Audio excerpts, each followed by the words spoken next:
The pen was already between my fingers before I even remembered how to blink. "Sign it," Nathan Price said, tapping the page like he was ordering a coffee refill. Nathan Price, 31 years old, owner of a regional property development company that mostly seemed to develop other people's misfortune into his own opportunity. Pressed jacket over a cowboy-cut shirt, hair combed with the kind of confidence that only exists in men who have never once been told no by someone with actual leverage. He looked at me the way you'd look at a house you already had the blueprints drawn up for. I looked down. 11 pages of legal paper, a space heater wheezing in the corner like it regretted every life choice that led it here, and a signature line waiting for a name that apparently belonged to me now. William Carter, 27, Penniless Omega, Harlan County, Kentucky. Somewhere underneath the panic, a very different part of my brain, the part that used to spend Tuesday nights untangling freight data for a logistics client in Austin, sat up and said, "That's a predatory management clause on page 4. Right, I was a data analyst, past tense presumably, since I appeared to be sitting in someone else's body in someone else's kitchen, being handed someone else's pen. "You're overthinking it," Michael Carter said from beside the fridge, arms crossed like a man supervising a transaction he'd already spent the money from. Michael Carter, 42, apparently, cousin and temporary legal guardian of the property currently trying to swallow me whole in debt. Polished brown boots that cost more than the truck parked outside, a belt buckle that did not match the poverty he loved to complain about at every opportunity. He had the specific confidence of a man who'd never once had to live with the consequences of his own math. Outside, rain kept working its way down the window in long, unhurried lines. The Appalachian hills somewhere behind it turned into blue-gray shapes. I couldn't see but could somehow feel, the way you feel a headache before it arrives. I flipped back a page instead of answering. Waves Independent Counsel grants management rights before the engagement is legally finalized. Whoever wrote this contract had never expected the groom to actually read it.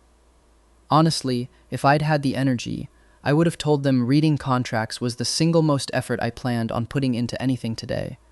I just happened to be allergic to being cheated more than I was allergic to effort. "This clause gives him control of my property before we're even engaged," I said, and my own voice came out steadier than I felt. Nathan's smile thinned by exactly 1 degree. "You're being dramatic." I was being accurate, which apparently nobody in this house had encountered before. Michael delivered the real threat a moment later, almost bored. The farmhouse went into foreclosure within days unless the debt was settled. $200 to my name. No lawyer, no leverage. Just a pen, a table, and 2 men who'd clearly rehearsed this moment without me. So I did the only thing that felt like leverage. I lied. "I can't marry Nathan," I said. "I'm already promised to James Callahan." The refrigerator hummed on, unbothered. Everything else in the room went very quiet. Nathan laughed first. Michael called me insane. I was starting to agree with him, honestly. The January dawn, Chicago's most feared alpha, promised to a broke stranger in a farmhouse he'd never heard of. Fantastic plan. Truly a data-driven strategy, if the dataset consisted entirely of desperation. Then headlights swept across the rain-streaked window. I felt my soul attempt a polite exit from my body. The door opened, and cold air came in first, followed by a man who looked like he'd been carved out of a January storm and dressed in a black wool coat afterward. Tall, unreadable, entirely too composed for a kitchen with a dying space heater in it. His eyes went to the unsigned contract, then to Nathan, then finally to me. Michael found his voice before I did. "Mr. Callahan, there's been some confusion. William just claimed." "What did you claim?" James Callahan asked me directly, like Nathan and Michael had already stopped existing. I had one clean chance to take it back. Panic, as it turns out, does not make good decisions. "That I'm promised to you," I said. Nathan looked delighted, waiting for the floor to open up under me. Michael looked like he was mentally drafting an apology to the county. I looked at James Callahan and thought, with the calm horror of a man watching his own house burn down in real time, this is either the smartest thing I've ever said or the last thing I ever say. James studied me for a long moment, the kind of moment that makes you reconsider every decision that led you here, including the ones from your first life. Then he said 2 words that rearranged the entire shape of my new existence. "He is." If you want to see exactly how far one convenient lie is about to travel, stay with me, hit follow now, because part 2 is where things stop being an accident, and I promise you I did not plan any of what happens next. I'd spent the drive north bracing myself for gold chandeliers, men muttering ominously in hallways, maybe a fedora or two out of sheer commitment to the aesthetic. Instead, James Callahan's penthouse looked like a Scandinavian furniture catalog had achieved sentience and decided to overlook Lake Michigan. Pale stone, glass walls, winter light so clean it felt personally judgmental about my thrift store sweater. Apparently organized crime discovered minimalism, I said, mostly to myself. James, unpacking nothing because apparently men like him didn't carry their own bags, handed me a key and a bank card like they were party favors. You have your own room, your own account for household expenses. A pause, like he was deciding whether to say the next part. You can leave whenever you want. That sentence should have been a relief. Instead, it sat in my chest like a splinter. Cages are easy to resent. Open doors make you responsible for staying. I decided, on principle, not to think about it further than that, and went to go inspect my temporary prison, which had better lighting than my old apartment in Austin, and, more importantly, a bed I intended to use for aggressive amounts of unearned napping. Let me back up, because I should probably explain what I actually am, underneath the flannel and the bad financial decisions I apparently inherited along with this body. James Callahan, 34, is what Chicago's elite circles call the January Dawn, a nickname earned because he makes his coldest, most ruthless business decisions in the coldest month of the year, and because subtlety was clearly optional when this city started naming its criminals. On paper, he's the executive chairman of Callahan Holdings, logistics, commercial real estate, hospitality, private investment. Off paper, he's the reluctant custodian of a shadow financial network he didn't build and has never particularly wanted, one his family insisted was inseparable from the Callahan name. He wears charcoal suits like other men wear apologies, completely and without irony. He is, by every metric I can measure, out of my weight class. I am William Carter, 27, and until approximately 1 week ago, I was somebody else entirely. A data analyst in Austin who spent his nights turning freight schedules and market noise into patterns other people got paid to ignore. I was also, if I'm being honest, the kind of employee who did excellent work in the smallest number of hours physically possible, because effort is a limited resource, and I've never seen the appeal of spending it where a shortcut would do.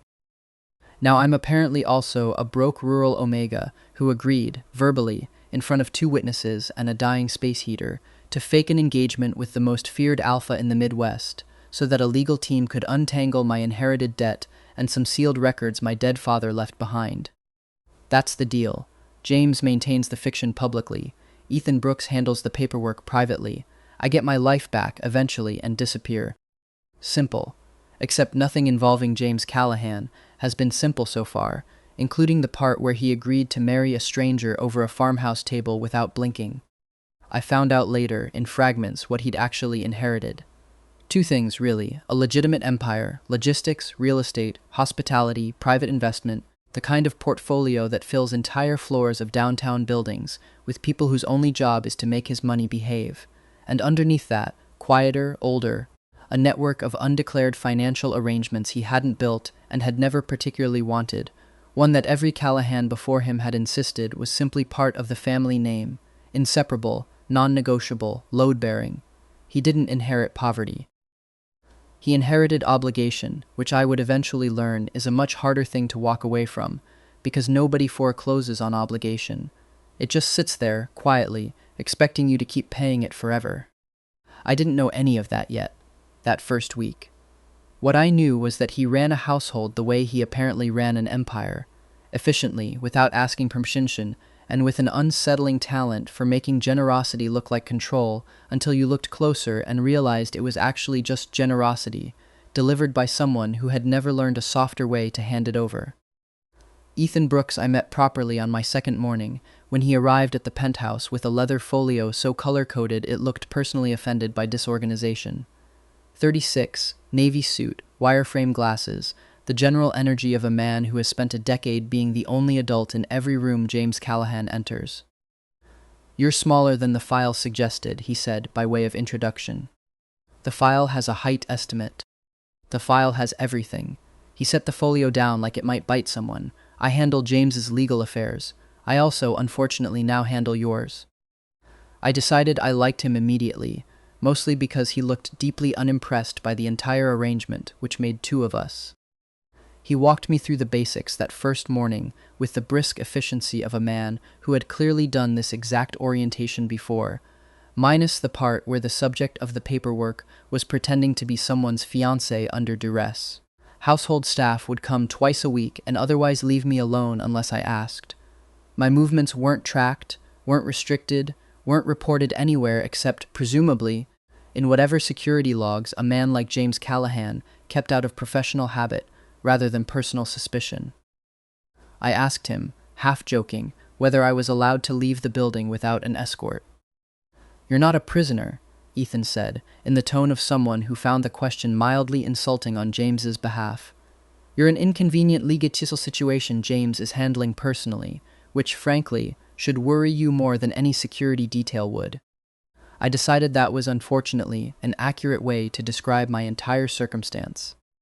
My actual plan, the one I hadn't told either of them, was simple in theory and so far catastrophic in practice: become the worst possible future mafia consort imaginable, so tragically unsuitable that James would call this off himself. And I could walk away without ever having to explain that I was terrified of what happens to people who get too close to power they didn't choose. Also, frankly, being disappointing on purpose required far less effort than being impressive, and I was fully prepared to lean into that. I told him I hated galas. He said nothing. I told him I didn't drink wine, only diner coffee, and planned to keep wearing thrift store sweaters indefinitely. He said, "Understood." I told him that if this ever became real, hypothetically, absurdly for the sake of argument, I wanted chickens, mostly because chickens require very little of a person besides feed and low expectations, which felt like a lifestyle I could commit to. James looked up from whatever quietly terrifying document he was reading and asked, "How many chickens?"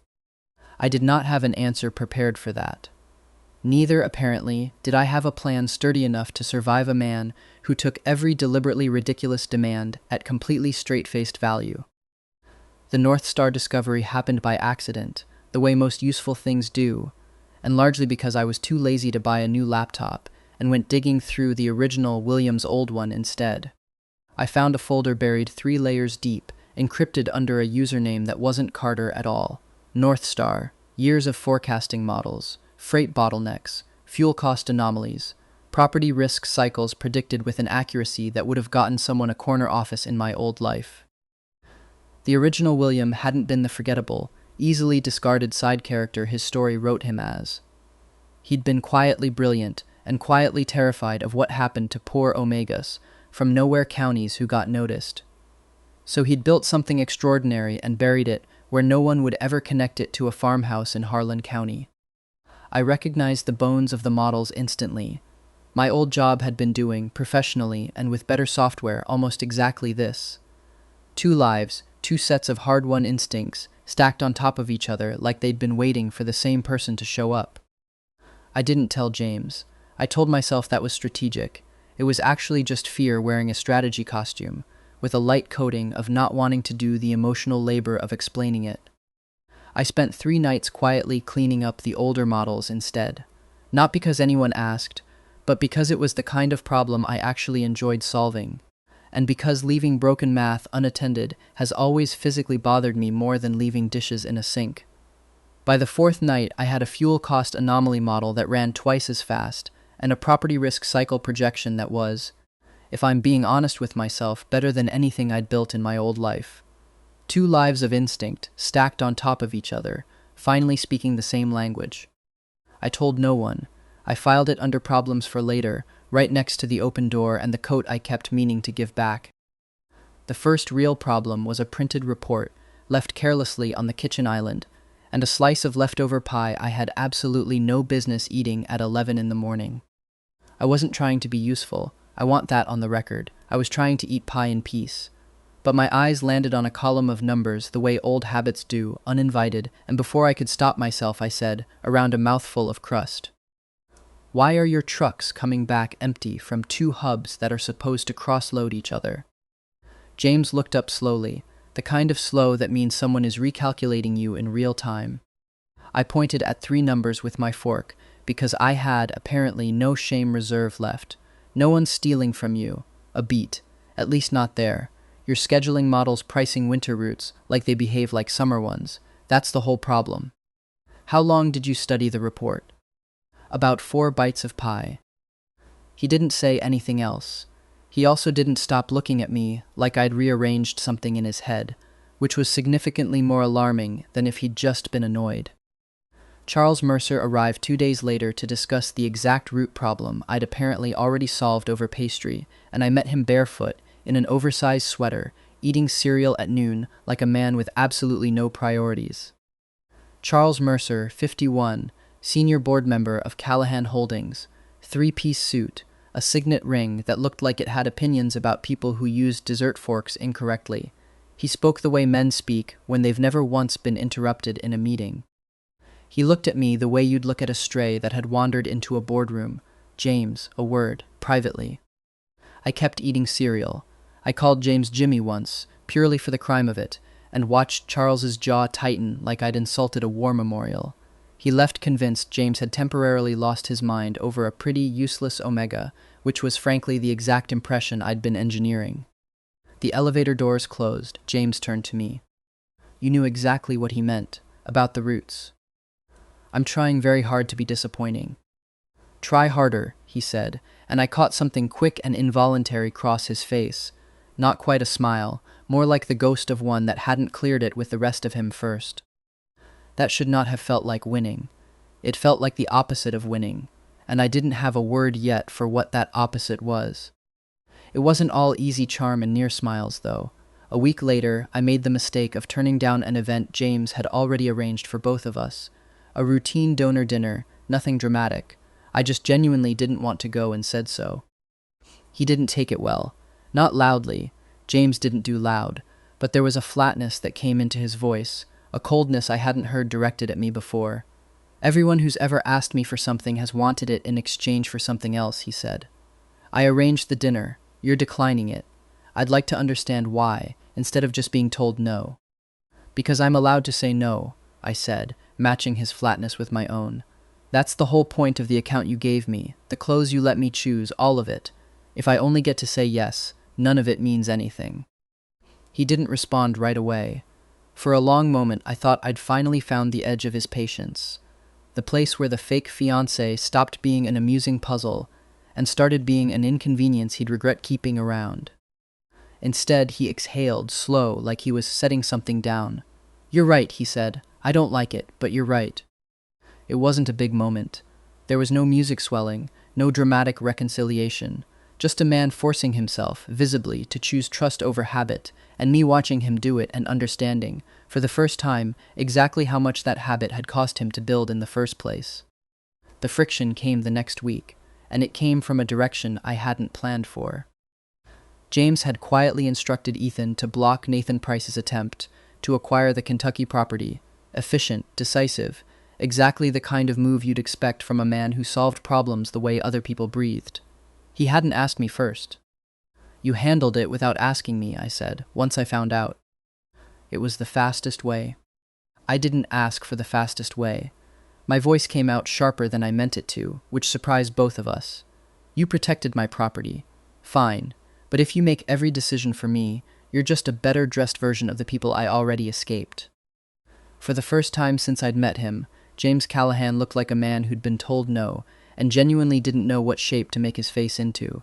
His jaw worked once, twice, like he was chewing on a reflex he wasn't ready to spit out yet. People generally want something from me, he said, low, almost private, like it cost him something to admit. Every conversation, every favor, what do you want? It was the most honest thing he'd said to me, and it landed harder than any of his intimidating silences had. He didn't concede easily. I could see him deciding, in real time, whether trusting the answer was worth the risk of being wrong about me. That hesitation mattered more than if he'd simply agreed on the spot. I want you to let me decide things, I said, even the ones I get wrong. He didn't answer that night, but the next morning, Ethan arrived with every document related to the Kentucky property, unredacted and a sticky note in James's handwriting attached to the top page. Your decision. It wasn't romantic. It wasn't even particularly warm. It was, I realized with mounting horror, a man teaching himself to trust someone for the first time in his adult life, one aggravating property document at a time. There was one more thing neither of us mentioned, though I noticed it the way you notice a draft in a sealed room.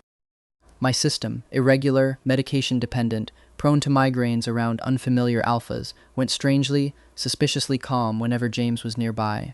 I told myself it was the good insulation. I told myself a lot of things that week. I was still telling myself those things 3 days later, when Ethan called an emergency meeting about a consultant who'd apparently recognized a very specific, very familiar forecasting signature buried in an anonymous online paper, one that matched, almost stroke for stroke, the work I'd found hidden on a dead man's laptop. Someone was starting to ask who Northstar really was. Ethan, to his credit, didn't panic out loud. He simply set his folio down, removed his glasses, cleaned them with the deliberate slowness of a man buying himself time to think, and said, "If this becomes public before we control the narrative, it becomes a liability instead of an asset. We need to know exactly what's in those files before anyone else does." I thought about the years of quiet, unclaimed brilliance sitting on a dead man's laptop, and about how easily unclaimed could become exposed if I wasn't careful. I thought about James, standing by the window with an expression I still hadn't fully learned to read, watching me with the specific attention of a man who already suspected more than he was saying. And I had a very bad feeling I wasn't going to be the one who got to answer that question first. 2 months into Operation Make James Regret This, I was forced to admit, privately, bitterly, over a mug of diner coffee I'd smuggled into a Scandinavian kitchen that had never seen anything so undignified, that the operation was not going well. The plan, in theory, had been simple. Escalate my own unsuitability until James's patience broke on its own, cleanly, with no messy conversation required about why I was actually terrified of staying. In practice, every single escalation had backfired with the precision of a man who apparently found deliberate disaster charming. I was starting to suspect that being disappointing on purpose required a level of consistency I personally was too lazy to sustain for an entire winter. I still had James's coat. I want to be clear that I hadn't asked to keep it. It had simply never made its way back to him, and every time I mentioned returning it, he changed the subject with the efficiency of a man rerouting a freight line. It still smelled faintly of cedar and clean smoke, which was deeply unfair, because I was trying to build a case for why this entire arrangement should collapse under its own absurdity, and instead I kept wearing evidence against myself. The Michael problem resolved itself with a speed that almost disappointed me, mostly because I'd been looking forward to it. He filed a civil challenge back in Kentucky, arguing I was mentally unfit to manage the farmhouse, and that James was manipulating a vulnerable Omega for reasons the filing did not specify, presumably because reasons would have required Michael to invent a motive more interesting than real estate. I requested every historical loan attached to the property, every fee, every invoice, every line Michael had ever touched. It took me one evening and a bag of gas station pretzels, the single most effort I intended to spend on him, to find 14 years of fabricated management expenses charged against a property that had, at various points, generated a grand total of nothing. I didn't call a lawyer, I built a spreadsheet. Itemized, color-coded, Ethan would have approved, possibly wept, with a final line at the bottom that read simply, "Amount owed to me, more than the farmhouse debt." Underneath that, because I couldn't resist, "Payment plan available, I'm not unreasonable." Ethan laughed for nearly a full minute when I showed him, an actual, undignified, wheezing laugh that made me reconsider every assumption I'd made about his personality. James asked for a copy. I refused on the grounds that it was private family humiliation, which, fair or not, is the only kind of humiliation Michael Carter had ever earned honestly. Nathan, not to be outdone in poor decision-making, gave a local interview implying I'd abandoned my roots for a Chicago fortune. I issued exactly one public statement in response, 4 sentences long, no defensiveness, no pleading. I left because I did not want to marry him. That decision was mine. It remains mine. I have no further comment. The internet, I discovered, finds quiet confidence far more interesting than outrage. Nathan's interview aged like milk left on a Kentucky porch in July. Within a week, 3 separate local outlets had run follow-up pieces, quietly noting that Nathan's development company had a habit of pursuing marriages that came conveniently bundled with land acquisitions, and that this particular pattern predated me by at least 2 other unlucky omegas in neighboring counties. I hadn't leaked that. I want that on the record too. Sometimes the universe does the itemized spreadsheet for you, and all you have to do is not stand in its way. James read my statement twice. He didn't say anything about it. He just looked at me afterward the way you'd look at a puzzle piece that had turned out to fit somewhere you hadn't expected. Quick question, since I've got you here. If someone tried to publicly humiliate you and you had 30 seconds to respond, would you go for the mic drop one-liner or the silent, devastating high road? I went silent. Follow along if you want to see whether that strategy holds up under actual mafia-adjacent pressure. Charles Mercer was a different category of problem entirely, and he did not resolve himself with a spreadsheet. I'd been sitting in on a strategy review, invited by James, tolerated by absolutely no one else in the room, mostly performing my usual bored omega routine, when 3 line items on a projected slide caught my attention the way a typo catches a proofreader, unnaturally, physically, against my will. Those 3 properties aren't underperforming, I said, before I'd fully decided to say it out loud. They're absorbing losses from somewhere else in the group. Someone's using them to hide a bigger problem. The room went quiet in the specific way rooms go quiet when someone has just said something true that nobody wanted said. Charles's expression didn't change, which was somehow worse than if it had. 51 years old, 3-piece suit, a signet ring he wore like a verdict. He looked at me the way you'd look at a smoke detector that had gone off during a very carefully planned fire. An interesting theory, he said, from someone with no formal training in corporate finance. I have a background in data analysis, I said, which was, at minimum, the truthful half of my situation. The numbers don't need formal training. They need someone willing to actually look at them. James didn't say a word during the exchange. He didn't need to. I could feel him watching me, the way you watch a hand of cards you suspect might be better than you were told. Charles left that meeting and, I would later learn, started making calls. Not about the properties, about me. James asked me back the following week, unofficially, to look at the underlying data properly, not as a guest tolerating a boardroom, but as someone whose opinion he apparently now wanted on record. I said yes mostly because saying no would have required explaining why I was avoiding the one kind of work I was actually good at, and that explanation was more effort than the work itself. It took me 4 days, a truly unreasonable number of coffees, and one memorable argument with a spreadsheet that refused to behave, but the pattern held. The 3 underperforming properties Charles kept citing as proof of nothing worth worrying about were, in fact, quietly absorbing cost overruns from 2 entirely different subsidiaries. Subsidiaries that, coincidentally, Charles's oldest allies on the board happened to sit closest to. I didn't accuse anyone of anything. I've learned that accusations invite arguments, and arguments invite delay, and delay is exactly what people hiding something want most. Instead, I just handed James a clean, boring, devastatingly precise report and let the numbers do what numbers do best. Make excuses very difficult to construct. You didn't have to do this, James said, flipping through it at the kitchen island, the same island where I'd first ruined his morning, with a shipping report and a slice of pie. I know. I shrugged, mostly because admitting I'd wanted to would have required more vulnerability than I'd budgeted for that week. But broken math bothers me more than broken people, apparently. Character flaw. He didn't argue. He just kept reading, slower than the report required, like he was looking for something in it besides numbers. It was around then that James showed me the ledger. He didn't call it that. He called it a file my father kept, and handed it over one evening, with the same flat, unbothered tone he used for everything, though his jaw was doing something tight and careful that told me it cost him more than the tone let on.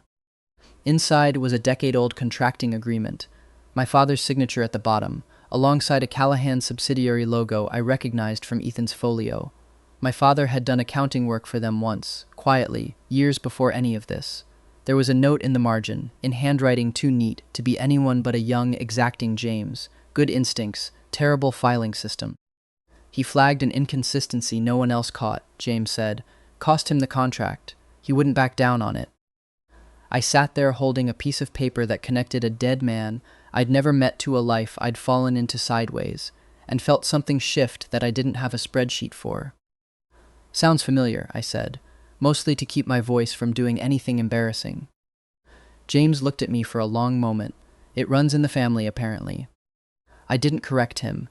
It felt cruel to explain that the version of me sitting across from him hadn't inherited anything from William Carter except a farmhouse and a body. I let him have the smaller, kinder story instead. The conditions started that same week, mostly because I needed a project that wasn't emotionally load-bearing. I choose my own clothes, I told him over breakfast, expecting an argument. Fine, James said, not looking up from his coffee. I keep my own money, not the household card, my own account.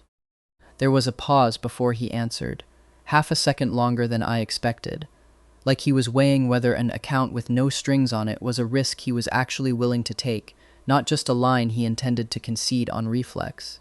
Then he had Ethan open one within the hour, walked me through every line personally, didn't touch a cent of it. I found this deeply irritating in the specific way it's irritating when someone refuses to give you a reason to leave. If this ever became real, I said, mostly as a dare, I'd want chickens. He looked up. How many? That's not. I was joking. You said that about the engagement too. I had in fact no comeback for that, which was becoming an uncomfortable pattern. He didn't call the property manager that time. Instead, a few days later, I caught him at the kitchen island with a notepad, writing down names, actual names, in a neat, deliberate hand, next to little sketched numbers like he was drafting a org chart for poultry. What is that? Nothing, he said, and closed the notepad with the calm of a man who has never once been caught doing anything in his life. I did not believe him. I also did not investigate further, because pretending not to notice required far less energy than confronting a mafia boss about hypothetical chicken names. Daniel Reed I met at a private dinner 3 weeks into my stay, wearing a black thrift store turtleneck instead of whatever the stylist James's assistant hired had sent over. Daniel Reed, 29, Chicago socialite and philanthropic consultant, the kind of omega who'd been bred, there was no gentler word for it, to eventually become someone important's politically acceptable partner. He wore his tailoring like armor and his smile like a formal invitation you hadn't RSVP'd to yet. And who dressed you? He asked, eyeing my sweater with the polite horror of a man who'd never once shopped somewhere with fluorescent lighting. Goodwill, I said. The table went silent. James, without missing a beat, said, "It suits him," and went back to his drink like he hadn't just detonated a small social bomb. Daniel's smile didn't move, but something behind it recalibrated. I filed that look away. It was the look of someone doing math on a threat they hadn't accounted for. I spent the drive home turning that dinner over in my head, mostly annoyed at myself for how much energy I'd spent bracing for an insult that, in the end, hadn't even landed particularly hard. It occurred to me, somewhere around the Michigan Avenue Bridge, that I'd spent an entire lifetime, two, technically, assuming rooms like that one belonged to people who weren't me. Nobody in that dining room had actually known more about freight forecasting or fraud detection than I did. They'd just known more about which fork to use first. I decided privately that I could live with losing that particular contest. The gala came a week later. Chicago's idea of a casual midwinter fundraiser, which apparently meant more chandeliers than my hometown had streetlights. Daniel found me by the bar, all silk and precision. Refreshingly untrained for this world, he said, loud enough for the small cluster of guests nearby to hear, soft enough to sound like a compliment if you weren't listening for the knife in it. Everyone understood the insult. I opened my mouth to deflect it with a joke, because deflecting with a joke was my entire personality at this point. James spoke first. He isn't untrained. A pause unhurried, the kind only a man who has never worried about being interrupted can afford. He simply doesn't perform for people he doesn't respect. The room did the thing rooms do when someone has just been quietly, thoroughly outclassed. Daniel's expression stayed composed, his eyes did not. In the car afterward, I said, "You made Daniel hate me." He already did. You made it worse. Yes.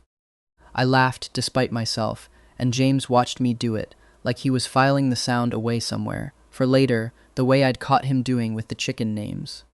For the record, I added, once the laugh had settled, you didn't have to do that. I could have handled Daniel myself. I know, James said. I wanted to. It was such a small sentence, delivered with such little ceremony, that it took me a full block of Chicago traffic to understand why it had lodged itself so firmly in my chest. Nobody in either of my lives had ever wanted to fight my battles, simply because they wanted to, without being asked, without needing a reason beyond the fact that I mattered enough to bother. I decided not to say any of that out loud. Some feelings are better left quietly rearranging your insides in private, at least until you're less likely to say something embarrassing about it. A few days after the gala, Ethan sat both of us down in the penthouse with the specific gravity of a man delivering test results. There's something you should both know, he said, before this becomes gossip instead of fact. He nodded toward a folder, thinner than his usual, which somehow made it more alarming. The medical consultants confirmed it. William's receptor pattern and James's pheromone profile show a resonance match. It's rare enough that older Omegaverse literature used to call it a fated pair, though the doctors would like it on record that they hate that phrase exactly as much as I do. It's not ownership, the accompanying note clarified. In careful clinical language, Ethan read aloud like he was diffusing something. Neither party loses autonomy. It simply means their systems regulate each other under stress more effectively than either does alone. I sat with that for a long moment, so it's biology. It's biology, Ethan agreed. James, across the room, didn't look surprised so much as quietly unbothered, like a man being told the sky was, in fact, up. I was already strange about him before the paperwork, he said, which was somehow both the least romantic and most devastating thing anyone had ever said to me. I decided not to think too hard about that sentence for the rest of the week. It didn't work. The morning after the resonance results, I found James already awake on the terrace, 2 cups of diner-style coffee waiting on the railing, mine black, his with exactly the wrong amount of sugar he'd apparently memorized without asking. You're not going to get weird about the fated pair thing, are you? I asked, mostly to get ahead of it.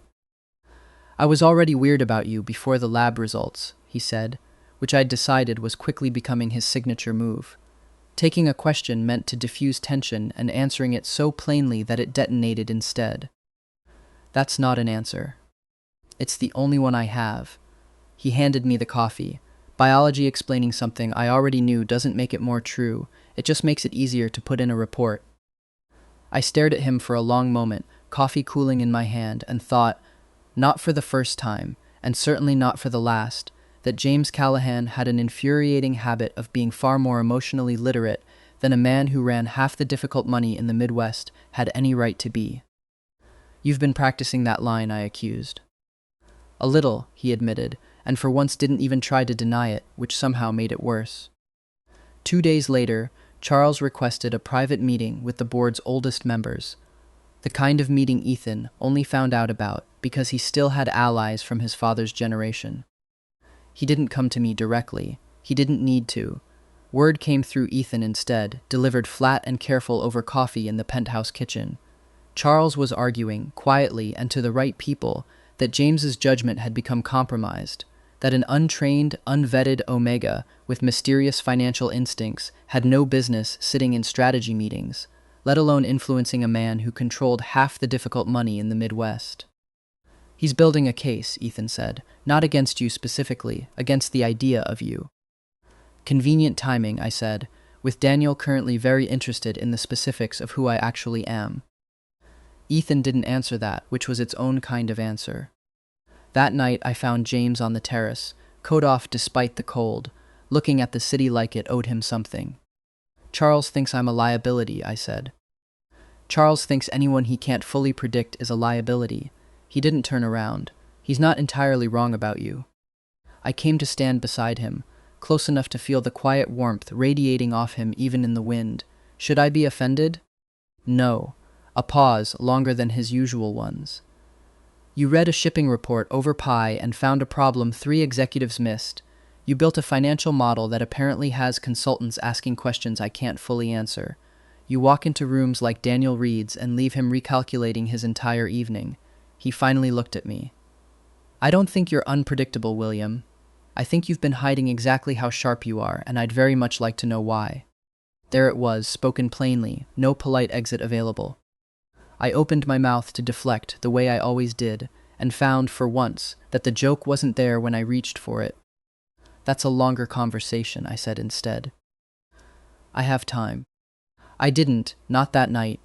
Ethan's phone rang before I had to answer, sharp and insistent in the quiet, and whatever color was left in his expression when he picked it up told me the conversation with James was about to become the least urgent thing in the room. Charles just went to the board with a formal motion, Ethan said, lowering the phone slowly. And Daniel Reed, he added, in the tone of a man delivering very specific bad news, has been photographed outside a public records office, requesting your full background file. James's jaw tightened in a way I now recognized as dangerous, not cold. I had apparently run out of road to hide on. New York in early spring still felt like Chicago's colder cousin who'd overcompensated with better lighting. The gala was held in a ballroom with ceilings tall enough to make everyone's ego feel appropriately small, except, apparently, Daniel Reed's. Ethan briefed us the night before, flat and precise, folio open on his knees like a general reviewing troop movements. Charles has been quietly building a narrative for weeks. Daniel's going to be the one to say it out loud, publicly.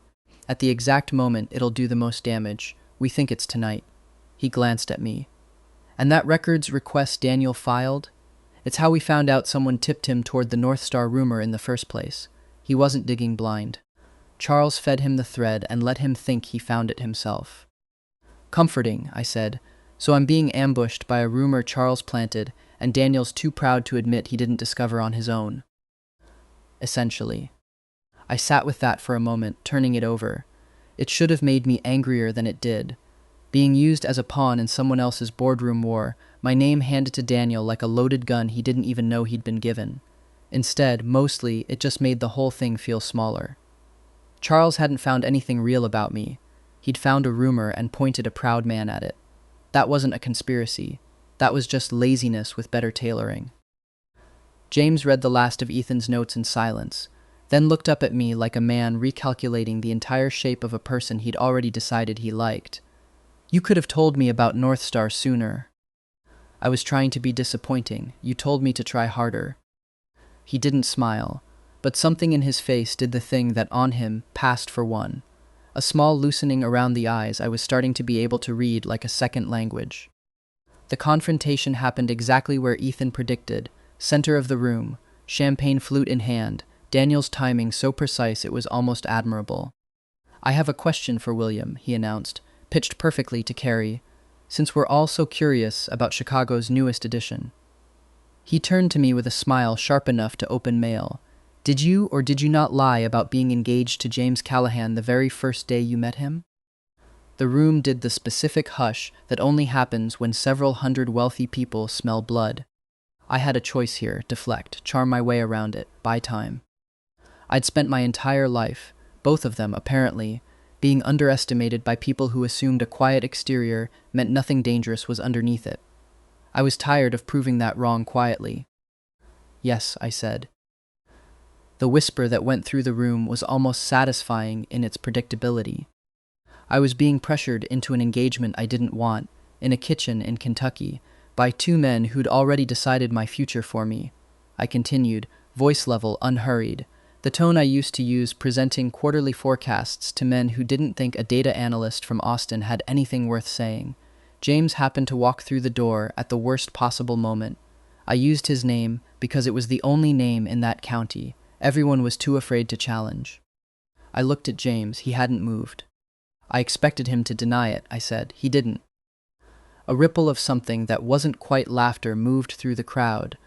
The sound of an audience realizing the story they'd been sold wasn't the one actually happening. Daniel recovered fast, I'll give him that. How convenient, he said, that the penniless nobody who lied his way into James Callahan's life also happens to be circulating in his boardrooms, influencing decisions no outsider should have access to. A pause, timed like a blade. Tell me, William, how does someone with no formal education, no credentials, no anything, end up whispering in the ear of one of the most powerful men in the Midwest? Funny you should ask, I said. Because I'm not a nobody, I'm Northstar.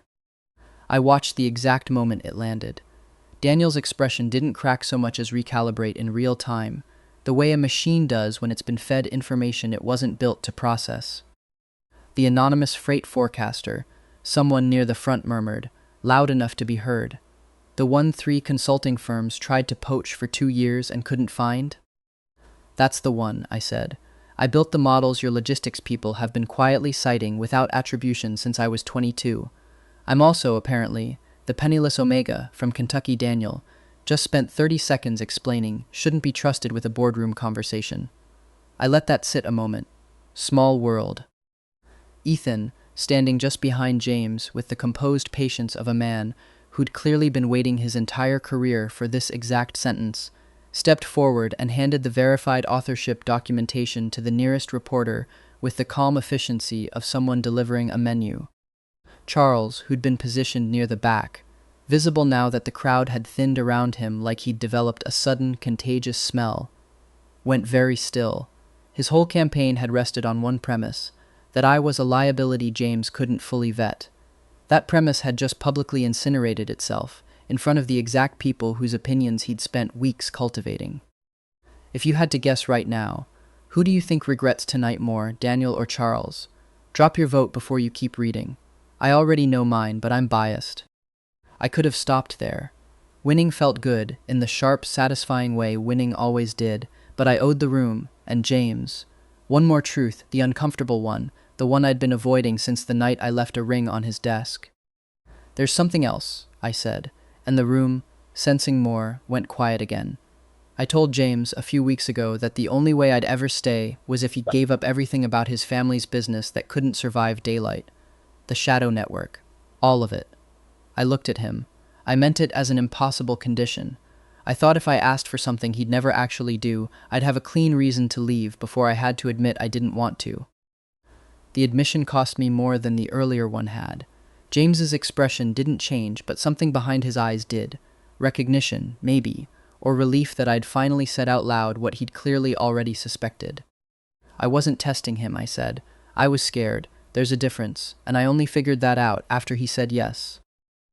James stepped forward then, close enough that the room's collective attention shifted entirely onto him, the way it always did whenever he decided to actually use it. He did manipulate me, James said, and I felt my stomach drop straight through the floor before he continued. Badly. He tried, for weeks, to make me dislike him. Chickens, peanut butter over the sink, a truly unnecessary number of thrift store sweaters. A pause, and somewhere in the crowd someone actually laughed. He failed. He turned to look at me directly, and every ounce of performance dropped out of his voice. I didn't forfeit anything because he tricked me into it. I gave up a structure I'd been carrying out of obligation, not desire, because he was the first person who ever asked me what I'd choose if fear wasn't part of the decision. A beat. I chose him. The room was silent in the specific way. Rooms go silent when several hundred people realize they've just watched something real happen in a place built for performance. A reporter, recovering faster than good manners should have allowed, called out, "Is it true the two of you share some kind of biological compatibility?" The resonance rumors. James glanced at me first, a small, deliberate check, asking permission before answering for both of us. I nodded once. "It's true," he said. "It's rare. It's also biology." He looked back at me, and his voice dropped into something quieter, meant more for me than the room. What happens next is choice. I decided right then that I could forgive him for the secret chicken naming notepad. Charles didn't survive the week. The governance concerns I'd stumbled onto over pie turned out to be exactly the loose thread Ethan needed. Evidence he'd concealed material risk from the board to protect the old shadow structure he'd built his entire influence around. He lost his seat within days quietly through the same paperwork mechanisms James had been using to dismantle everything else. No dramatic confrontation. Just irrelevance, delivered efficiently, to a man who'd spent 51 years mistaking fear for respect.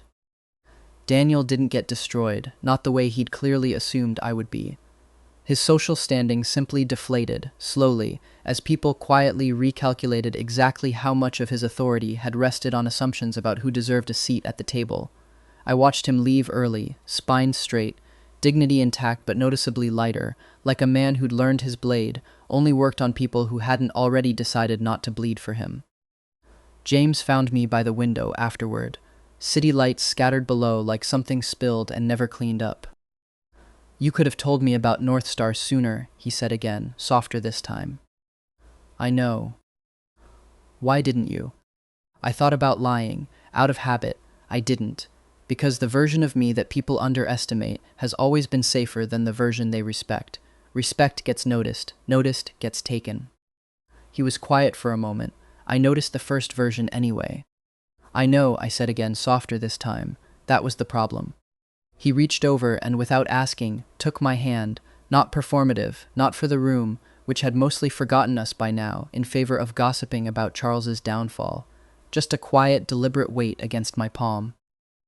For the first time since a pen had been placed between my fingers in a farmhouse kitchen, I didn't feel like I was being handed a decision someone else had already made for me. I felt like I was finally allowed to make one myself. The city kept moving below us, indifferent to the fact that an empire had just publicly begun the process of ending. Somewhere in that skyline was a golf club Charles hadn't heard of yet that would soon become his permanent address, and a records office Daniel had visited that would soon stop mattering to anyone at all. The following morning, 3 separate business outlets ran versions of the same headline, each slightly more breathless than the last, all circling the same basic fact.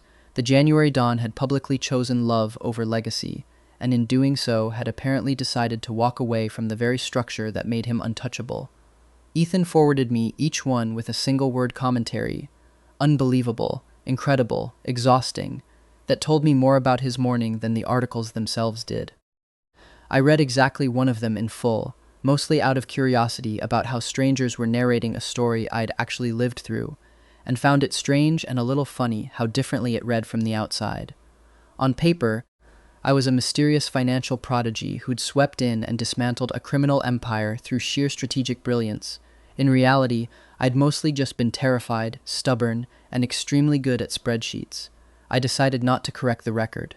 Mysterious financial prodigy was frankly a better story, and I'd earned the right to enjoy it a little. Ethan, for his part, found the entire aftermath deeply satisfying in a way he made almost no effort to hide. He kept a small, private folder, I found it by accident, months later, of every headline that used the phrase "empire forfeited," annotated in the margins with dry little comments like "finally" and "someone tell Charles." When I asked him about it, he simply said, "I've spent a decade cleaning up after that shadow network. I'm allowed one scrapbook." I didn't think about either of them for very long. I was too busy noticing that James hadn't let go of my hand, and that, for the first time since a farmhouse kitchen in Kentucky, I didn't want him to. Michael Carter signed the settlement agreement in 11 separate places, because I made sure of it. 14 years of fabricated management fees don't pay themselves back in one tidy signature. They pay back slowly, humiliatingly, one initialed page at a time, in a lawyer's office in London, Kentucky, with Michael's polished boots looking noticeably less confident against the linoleum than they had in that farmhouse kitchen. "You could have just taken the property back and left it at that," he muttered, signing page 9. "I could have," I agreed. "But I learned from you. Paperwork's more permanent than a grudge, and it requires way less energy than staying angry." He didn't have a response for that. I've found people rarely do, once you've beaten them at their own favorite game.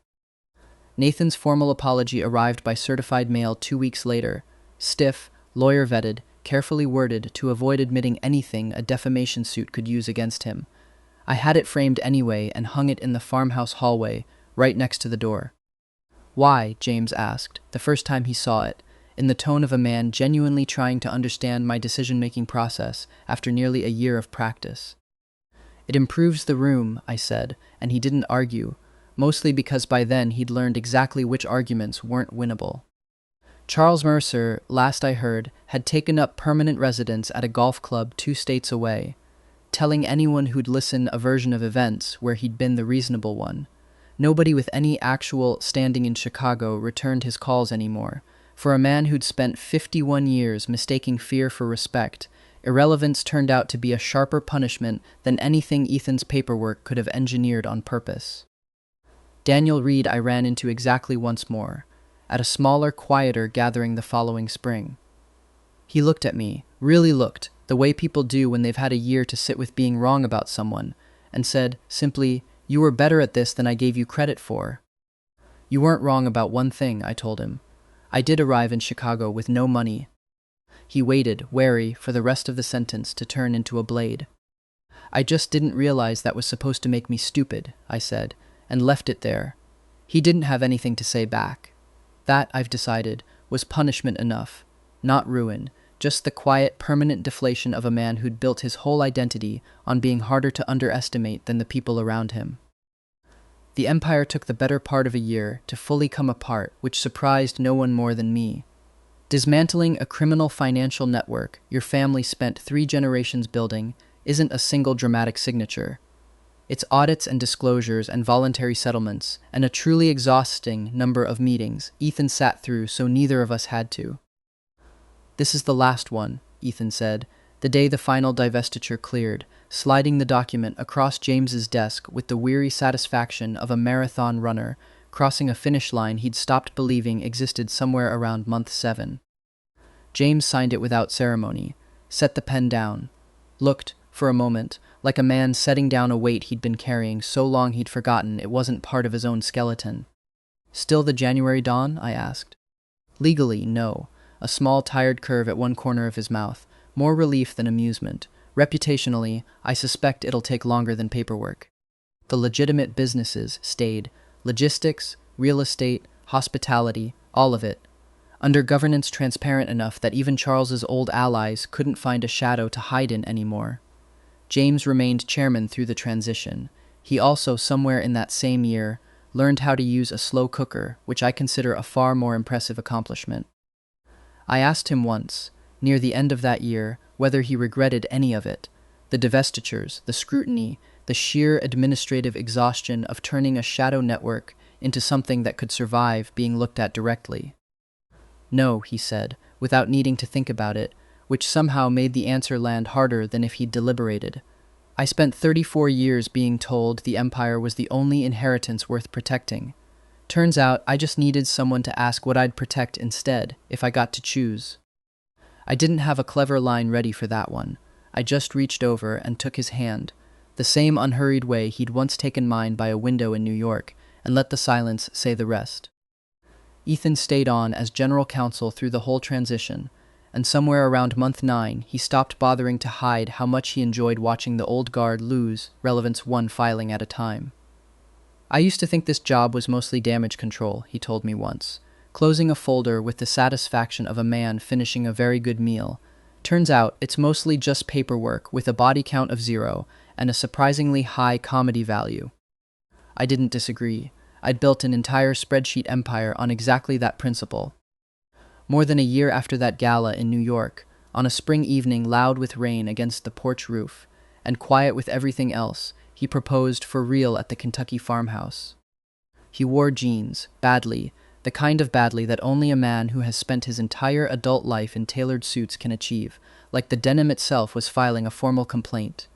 I noticed immediately and did not let him forget it. He took the ring out of his coat pocket and started to lower himself onto one knee. "If you kneel," I said, "I'm going inside." He stayed standing. "Good." "I mean it." "I know." "William Carter," he said. No titles, no audience, no empire left to complicate the sentence. "Will you marry me?" I looked at the man who'd once walked into a farmhouse kitchen, like winter itself deciding to make an exception, who'd learned, slowly and at real cost, how to ask instead of decide. "I have conditions," I said. "Of course you do. No secret financial empires, ever again. Already handled. No deciding things for me, because you think it's for my own good. Working on it. And chickens. I already know you have names picked out. I saw the notepad." He didn't even have the decency to look caught. "How many?" I laughed, loud enough to startle something out in the dark yard, and that, apparently, was my yes. We split our time now, Chicago for the parts of his business that still need a chairman, Kentucky for the parts of both of us that finally get to rest. The farmhouse has good insulation, reliable internet, a kitchen James insists on cooking in badly, and exactly 6 chickens, none of which either of us can explain the origin of. I didn't buy them, James said, the first time I asked. Then who did? We called Ethan. I absolutely did not, Ethan said, with the specific unconvincing calm of a man who absolutely did. The mystery remains unsolved. Every so often James refers to one of the chickens by a name I never officially assigned, and every so often I catch a notepad on the kitchen counter with a handwriting I recognize immediately, and every time I decide, firmly, that solving this particular mystery is not worth the effort it would take. Some things are better left as evidence that people love you in ways they'd rather not admit out loud. James's transition out of daily oversight at Callahan Holdings turned out to be its own small comedy. The man who'd once been feared for making his coldest decisions in January now spent most of that same month arguing with a thermostat he was convinced the farmhouse had personally rigged against him, losing every argument and refusing to admit it. He learned to grocery shop with an actual list instead of buying one of everything that looked structurally sound. He learned that a slow cooker, once started, required no further intervention, which he found either deeply relaxing or deeply suspicious, depending on the week. Watching a man who used to dismantle hostile boards over lunch get genuinely stumped by a recipe that called for a pinch of something remains, to this day, one of my favorite unpaid forms of entertainment. Michael still sends the occasional strained holiday card, more out of habit than affection. The kind of gesture people make when they've decided staying technically polite is cheaper than staying estranged. I send one back. It always includes a single, deeply unnecessary line about the farmhouse's current property value, which has, since the restoration, roughly tripled. I'm not above a little quiet gloating. I contain multitudes, one of which is petty. The restoration itself took most of that same year, running quietly alongside the empire's dismantling, like a smaller, gentler mirror of it. New insulation, a kitchen that no longer required a space heater to survive January. The old porch, rebuilt board by board with wood that actually matched, instead of whatever had been available cheapest at the time the original was patched. I kept the kitchen table, though, the same one where a pen had once been placed between my fingers before I'd even remembered how to blink. James asked, once, why I hadn't replaced it along with everything else. Because it's a good story, I told him, and because I like being able to eat breakfast at the exact table where I accidentally proposed to a mafia boss to escape a worse marriage. It keeps things in perspective. He didn't argue. By then, he rarely did anymore, not because he'd stopped having opinions, but because he'd finally learned which battles were worth the breath. Northstar Analytics has an actual office now, small, transparent, nothing hidden in encrypted folders anymore. I split my time between Chicago clients and old industry contacts back in Austin, work exactly as many hours as the job requires and not one more, and I still eat peanut butter over the sink, on principle, because James asked me to use a plate exactly once, and I intend to remain technically undefeated on that point forever. One morning I found him on the porch in a plain white t-shirt and expensive slippers he refuses to explain, holding a basket of eggs with the solemn concentration of a man signing a treaty. You forfeited a criminal empire for this, I said, leaning in the doorway. He looked at the eggs, then at me. Yes. Any regrets? He crossed the porch, stopped close enough that I could feel the quiet warmth of him before he touched me, and waited, the way he'd finally learned to, until I closed the last of that distance myself. One, he said. I should have negotiated for more chickens. I laughed into his shoulder, and the mountains were bright behind him, and Chicago felt very far away, and it occurred to me, not for the first time, that I hadn't manipulated anyone into anything they didn't already, quietly, want to become. I'd just been the first person who asked. The eggs were still warm when he handed me one, careless and unceremonious, the way you hand someone something you've stopped thinking of as precious, because it's simply, quietly, part of your life now. I took it anyway like it mattered, because it did, in the small, specific way that ordinary mornings matter more than any gala ever had. If you made it all the way from a farmhouse table to a porch full of chickens with me, thank you for sticking around for the whole ride. Follow along for whatever Penniless Omega manipulates, whichever unfortunate Alpha next, and let me know down in the comments which part hit hardest.